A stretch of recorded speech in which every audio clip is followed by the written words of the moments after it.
Back to the deep dive. This is where we take the source material you're curious about and, well, we pull out the essential insights, the connections you might have missed. If you're here, you want to get up to speed quickly, but you also want those aha moments, especially when we're dealing with topics like history, prophecy, and some really deep theological ideas. Okay, let's unpack this.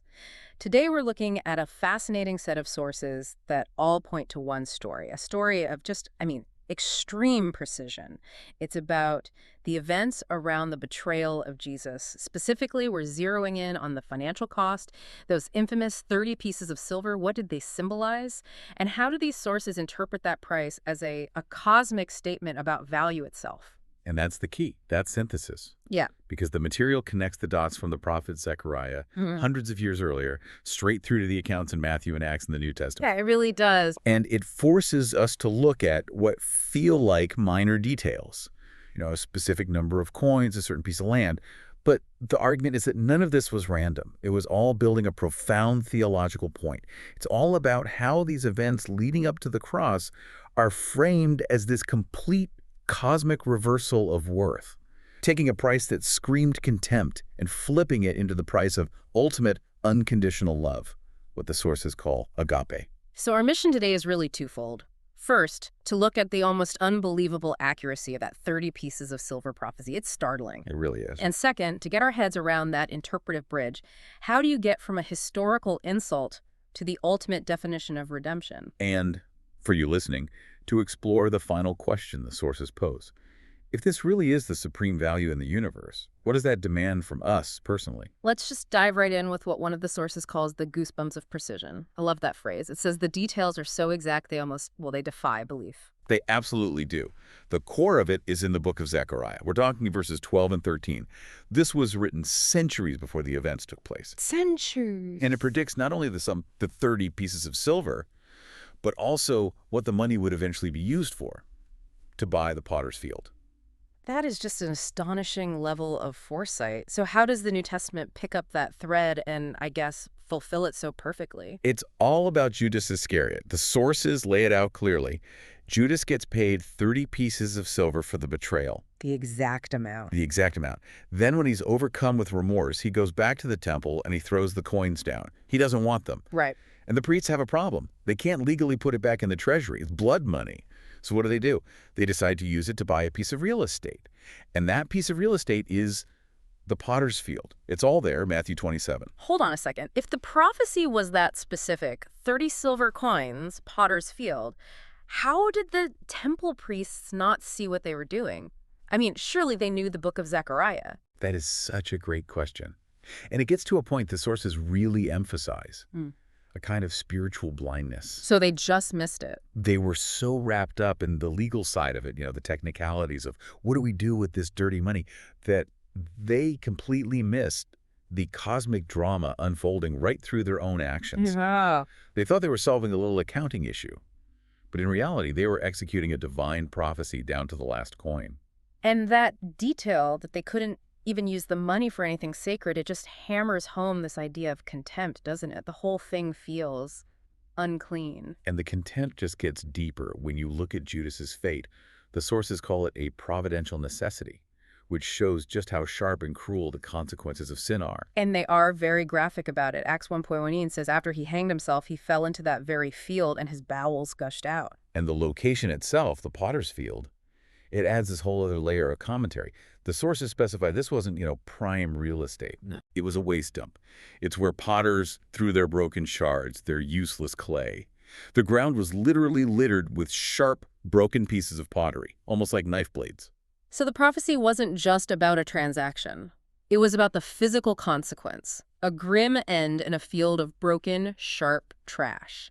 It really sets the stage for ultimate worthlessness. What's fascinating here is, it's the specific valuation they placed on the Messiah. The sources spent a lot of time just dissecting that number, 30, to show how little the leadership actually valued him. And that price tag, 30 pieces of silver, it had a specific legal meaning. It wasn't just a random lowball offer. That's the absolute core of it. The source explains this wasn't just some arbitrary amount. 30 pieces of silver was the exact compensation price laid out in the book of Exodus. For what? For a slave, specifically a slave that was accidentally killed by someone's ox. You're kidding. So in their own legal code, that was the market value of a human being.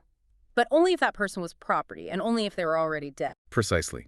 They were pricing the King of Kings at the bare minimum legal market value of a dead piece of property. That is just the ultimate insult. It's the ultimate synthesis of contempt. The source material basically concludes that the religious leaders looked at the Messiah and said his price was the same as a dead slave. And the land they bought with it just confirms that. A garbage dump, a place for broken things and for burying strangers, people who didn't belong.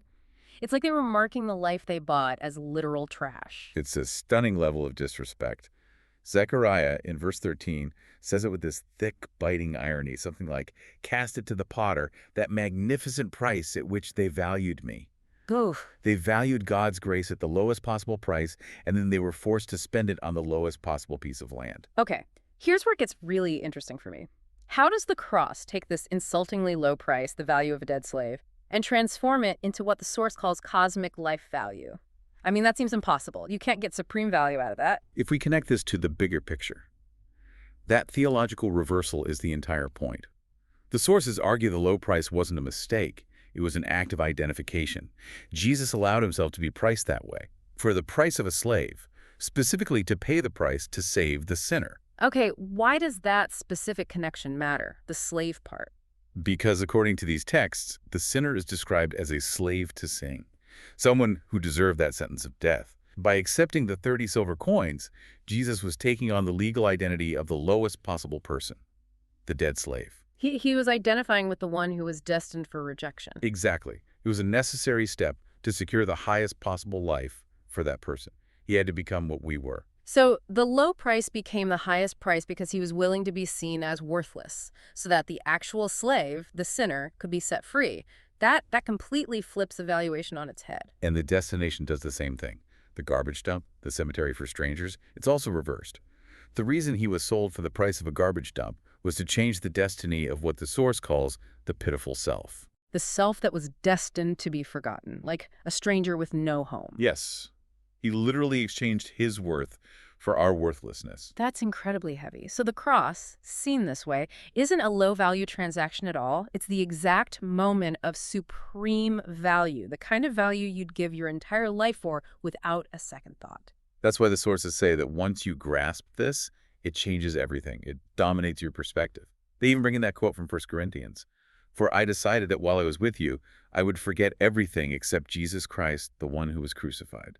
A total singular focus. It shows that absolute supreme worth placed on that one single act of reversal, from a slave's price to infinite value. And the journey from that ancient prophecy to this concept of agape, this unconditional sacrificial love, is just so powerful. It's not just kindness, it's a calculated legal reversal of destiny. Absolutely. And after establishing that, the source material turns right to you, the listener. It challenges you on the application. This raises an important question. If the cross really holds this supreme value, how much value do you place on it in your actual day-to-day life? The sources seem to be driving towards a very specific mission that comes from this understanding. If the cross is everything, then your life has to be about channeling that same love out into the world. Yeah, the phrasing they use is that a life should flow the agape love melted in the cross into the world. It's not passive. It calls for this outflow of dedication that mirrors the sacrifice you received. That sounds incredibly radical. A full-time, life-altering commitment. What does it say is required to actually, fulfill that mission? The requirement is stated very clearly, very forcefully. This mission can only be fulfilled when the believer dies on the cross with Christ. So it's not just about believing a historical fact. No, it's about participating in it. It's a daily yielding of your own plans, your own agenda, your own perceived value to reflect the supreme value of the cross instead. And how is that even possible? To enable that kind of daily death, the source points to two powers. First, the power of the cross. That's the conviction that your old self has died with Christ. It's done. And second, the power of the Holy Spirit, which is what enables you to live by the resurrection life of Christ. The goal, as the source puts it, is to live a day where I die and Christ lives. So wrapping this up, what does this all mean? The sources really offer this incredible pathway. You start by analyzing startling historical details, the 30 coins, the slave price, the dump. Right. And you end up at this place of profound personal commitment. It's a complete conversion of perspective, saying that the only real response to discovering the supreme value is complete dedication. It really is a stunning study in paradox, isn't it? The value assigned by humanity, a handful of coins thrown down in contempt, was infinitely reversed by God into a destiny-altering life value. An act of betrayal becomes the highest act of love. It's a phenomenal deep dive into a story we thought we knew. So, if the cross really is the reason for existence, the mission to carry in your heart for a lifetime, it makes you think, what